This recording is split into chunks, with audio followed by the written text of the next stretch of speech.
Dodgers sweep the Tokyo Series against the Cubs, and we talk our 2025 postseason predictions. Let's talk baseball. Hello, and welcome to the Infield Fly Guys podcast. I am Jose. Rob, what did you think about the Tokyo Series? It was a lot of fun. Great event to see the game on the international stage. However, as a Cub fan, it was kind of disappointing seeing them lose both the games. But seeing how the game gets played in a different country and how the fans react and all that, it's a lot of fun. Um, I think probably the biggest thing that was out there was you saw the whole fan interference or not fan interference call on the Shohei Ohtani's home run. But it was still a lot of fun to see the hometown kid come in and hit a home run in his home country. So, what are your thoughts on the series yourself, Jose? It was definitely fun. Definitely would have liked for our Cubs to at least leave with a win. Right now, they're on pace to lose 162 games, so that's not good. Well, if um, we go into opening day at Wrigley and we're what 0-9, I think then we'll be in some trouble. So, then I'm gonna sell my tickets. No, yeah, that first game starts with Imanaga. Uh, I saw people online mad that he was pulled after 4 innings. I mean, it is still basically spring training, right? Pitchers are still being stretched out, so I didn't see that as an issue. Ben Brown didn't look the best. Don't want to turn this into just a straight Cubs podcast, but Ben Brown didn't look the best. First batter, Miguel Rojas, the curveball looked good, and then he just couldn't find it again. He just it had kept leaving issues. hanging. Yeah, Yeah, it kept leaving hanging high. I mean, there was one where you saw Otani, his eyes lit up like he was like, I'm going to hit this ball a country mile, and yeah, he just didn't. But I mean, yeah, he definitely wanted it because it was right at the chest. The hanger just he's like, yeah. it's like an MLB the Show. You see that coming in, you're like, oh my goodness. And then hmm you whiff on it. I mean, you do see why the Dodgers are as good as like they're good. I mean, I don't feel like at any point the Cubs really felt like outmatched per se, but you cannot be making any type of errors when you're playing against the Dodgers. They just play so cleanly that as Mm-hmm. soon as you make an error, that's it. Like the birdie, like errant throw, Yeah, um, and the which Dodgers just have has depth. I mean, yeah like you see them. Whenever somebody starts to struggle, it doesn't matter if it's in the bullpen or on the field. It's like they're going to have somebody to cover. And I mean, how about Kike Hernandez? Like that guy just still can rake, and he's just like anybody could have picked him up. I mean, he's just was a free agent. Any team would have picked him up, and he probably would have signed with just about any team. And he goes to the Dodgers, a team that picked everybody up, and he's still raking. yeah Um, and he launched that one for yeah. sure when he hit that one homer in the second game. So I feel like it's definitely some organization's philosophy. I mean, you'd think, okay, you need depth. That's a no-brainer. But like some organizations only just get just enough. They get just mm-hmm. enough, maybe a couple bench bats that are like serviceable, and then they leave some spots open for what I hear them say is like for call ups, right? For Mm-hmm. minor league players that are gonna get some like development. But the Dodgers are like, no, screw that. Everybody on our team is at some point gonna like carry the team to a win, and like everybody's at that level, and everybody Yeah. on that team understands that it doesn't matter that I'm only playing twice a week, right? It's a whole team mentality, and that's like not everybody has that mentality. Like when you get to the pros, there's guys that are like, no, I want to play and I want to play every day, right? It's Mm-hmm. me, and it does. There is something to be said about guys on the Dodgers understanding that like not starting every day and just doing what is best for the team that day is like Yep. what you're doing to win. And I mean, let's also not take away from the fact that Dodgers still they may not be done. They could look at the deadline and say we want this guy, and their farm system is stacked. I mean, they have a bunch of players who still could come up, but there's just no space for them. So they could go and say, okay, we need a dominant bullpen piece. They could go trade away their farm system. They could have a bullpen piece. I mean, they're set for a long time based on what they've been doing, and really really got to credit their front office and their ownership for actually being willing to spend money. I mean, obviously, I don't necessarily like seeing all the talent go to one team, but at the same time, you've got to really credit that they're trying to make the game different. Better than like we touched on in our divisional updates with the Pirates and the White Sox and the A's, who are just not willing to spend the money. And it's a bad look for the game when you see that. So, but Right. it's good look for the game when you see teams like the Dodgers and frankly the Giants and the Padres and even the Cubs to a lesser degree spending some money. Well, right. I mean, these are billionaire owners. You that even the ones that aren't putting in money because they're just trying to. It's just a business, and they're trying to just literally come out ahead. Mm-hmm. Um, Putting in the money makes you more money, Yep. right? Yeah. You don't have to put that much more money in. Having I a mean, couple a superstar guy on your team sells tickets. You'd finish off at the end of the year with more money in your pocket by signing, I don't know, a Juan Soto. Not saying to like 700 million. Okay, that's a special type of guy, but like, every offseason there's these um superstar players, at least one, an Alex Bregman, right? Or mm-hmm. next year Kyle Tucker, or this next year Kyle Tucker. Those guys are going to sell your tickets. And I mean, you also look at the fact of that the the owner should be just paying attention. I mean, when the Dodgers are coming to town, they're going to be selling more tickets because people want to see Ohtani, people want to see Freeman, people want to see this team. And this isn't just a baseball thing. Like you see this in all sports. I mean, people have traveled everywhere to see LeBron. People travel everywhere to see. I mean, look at the MLS right now with Lionel Messi. Like he's selling tickets left and right, where people are getting upset and wanting refunds when he's not playing. And some teams are actually giving refunds when he's not playing. So it's, I mean, just open your eyes, and I mean, you could be selling tickets every night if you have that superstar player on your team. Yeah, I mean the Dodgers are doing it right. Um, Mm-hmm. they're investing in the team, and I'm sure that last championship that they just won is not going to be the last one. And you could see from these two games, right? Uh, they're just a solid all around team. They didn't have Mookie Betts, right? Mookie Betts Mm-hmm. lost 15 pounds on a sickness, um, and then Freddie Well, Freeman Freeman was is out as scratched well. too. Yeah. Yeah, So and they still still just they just play the game right, right? yep, station to station. Like the first game there were no home runs. I mean, second game there was a few home runs, but the first game not a single home run was hit. And they kept moving them, getting guys on base, moving them around, scoring runs. That's all you need to do. Yeah, and Take advantage of the mistakes the other team gives you. I mean, right, that Otani home run wasn't a home run though. no, it was not. And you know what? It was good. It was exciting seeing all the fans how happy they were to see Oh Ohtani hit a yeah, home run. And but yeah, at the same time, it's like it wasn't a home run, and it's not going to sugarcoat it. But I mean, in the grand scheme of things, does it matter? No, but you'll have the all the Babe Ruth homies when he doesn't have a legitimate home run, but whatever. yeah. When he misses Babe Ruth's home run record by, or when he beats it by one, people are gonna say, "Oh well, one of Yeah. them is illegitimate."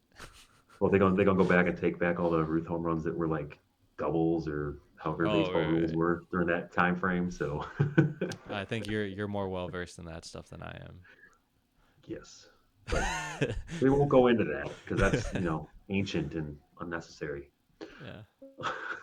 All right. So with that, I think we both. The one tricky thing last thing I'll touch on the Tokyo series, that some fans were mad that the opening day, right, was at a time here in the United States where like people really had to wake up early to see it for the most part. And but MLB still, I still feel like they knew what they were doing, right? Japan is a big market. They put their Japanese players out there. Otani got his home run, and I think they're still like netting positive, getting that whole country to watch. And now they have two teams. I mean, the Dodgers were already there, but like, I mean, seeing like even Dansby Swanson on like advertisements in like Tokyo now, which is like hmm kind of crazy to see. Well, so one of my friends was in Tokyo weeks before the series. He didn't go to the games; he was there a couple weeks prior. And he was telling me, like, a few hours north of Tokyo, in one of the cities he was in, it was just advertised everywhere. Every train, every bus, like every billboard was just, "Hey, this is going to be here." So it's like, it's although yeah, we sit here and say, "Oh, it sucks. We didn't, I had to wake up at 5 a.m. to watch the game," or in LA, you had to wake up at 3 a.m. Um, but at the same time, it's like now these people who normally have to wake up at that time to watch these games are able to watch it at their normal time. And that's not just Japan. There's also a pretty decent market for baseball in Australia. And I follow the ABL pretty closely, and I did see a lot on social media that on their pages that people were excited to be able to watch these games at a rational Right, time right, right, right, in right. their regard. So Yeah. it was kind of nice seeing that. And there's a lot of pro players. Eminaga, one of them, who is a former ABL player. So it was kind of good for those people getting to see these uh, players who they've seen locally too, even if it's not necessarily just Japan. Yeah, and I mean Japan deserves it, right? For Mm-hmm. for the superstars that they've sent over, especially like the best player to play ever, Otani. Like Mm-hmm. what 2 games to be played there? That's I think it's a win-win. And I Yeah, wouldn't be I do. surprised if I they agree. start doing. I mean, they've done the Puerto Rico game before. They I did mean, Korea last year. they did Korea So last year. Puerto Rico, they do a Mexico one. I wouldn't be surprised if they start hitting the Caribbean and start like those guys that are from the Dominican. You throw the Mets down there with I don't know another mm-hmm. team with Dominican guy and guys Yeah. And then they even try to grow the game with in Europe. I mean, you had the London England. series for a Yeah, couple times, and I think 3 seasons they had that, and then they were slated to have a series in Paris this year, but that got nixed at one point. So, hmm. um, which I know it's a from my experience going to France and talking to people in France, baseball's rapidly growing over there.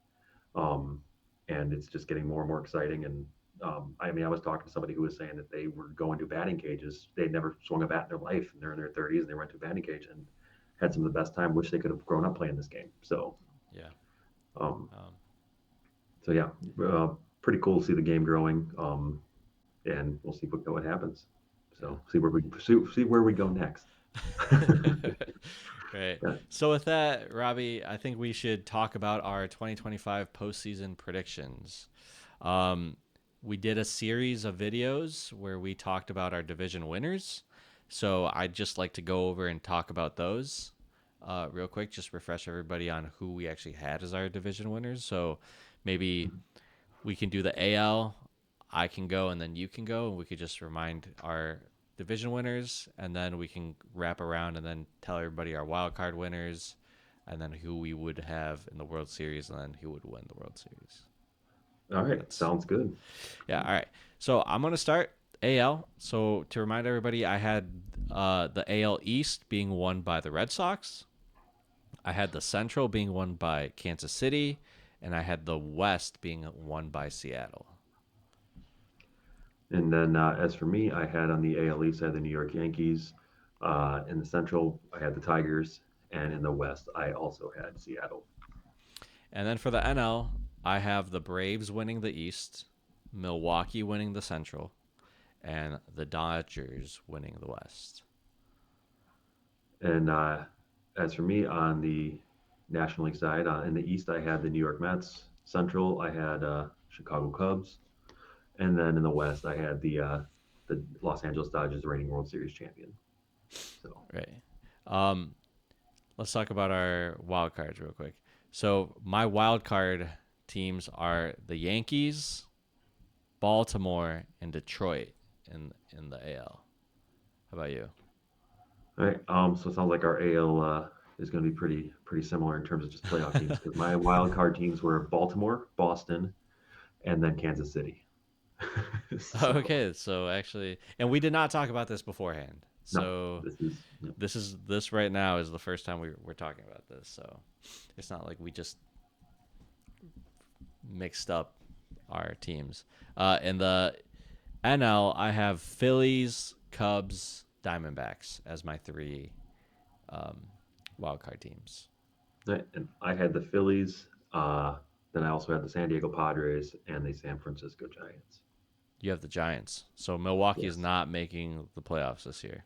No, I have them just missing the playoffs. So You have them just right outside those what yeah, five or six yep, teams. yeah. I don't think the NL Central will see two teams in the playoffs. I Okay. think it'll come down to uh, Cubs versus Brewers, much like it did last year. Actually, it comes down, but the Brewers kind of ran away with it in the last month for sure. So, but I think it'll be coming down to it, and I think the Cubs will take it, and that'll be that. Milwaukee's reign of terror will be over. I mean, I hope. I know I do have them as my division winners, and if you didn't see that video, it's only because I want to see the Cubs do it first. Until then, I've been terrorized by Milwaukee since 2017 at this point, where while the Cubs still did win in 2017, Milwaukee was 16. like, right, but in 2017 the Oh, Cubs still division, did. They division. still won the Got it. division, but like Milwaukee was like right there, like messing with us the Oh, entire yeah. year. You're right. You're right. My bad. My And bad. then 2018 was a nightmare, and then it just 2018, we never. had the meltdown, and we ended up losing we had one game 160 a 163, lost that, and then lost the wild card game to Colorado. And you were there. I was. It was a very late night, but it was worth it. It was awesome, despite the You loss. you said when Baez tied it, the Wrigley was the loudest you had ever. Ever heard it in person? Yeah, it was. I thought this overhang was going to come down on me. The place was shaking. That's crazy. The pitching Yeah. change after that felt like it took forever because everyone was just vibing, and it was pushing like 11:30, and then I think by the 13th inning it was like 1:30. It was awesome, but I digress.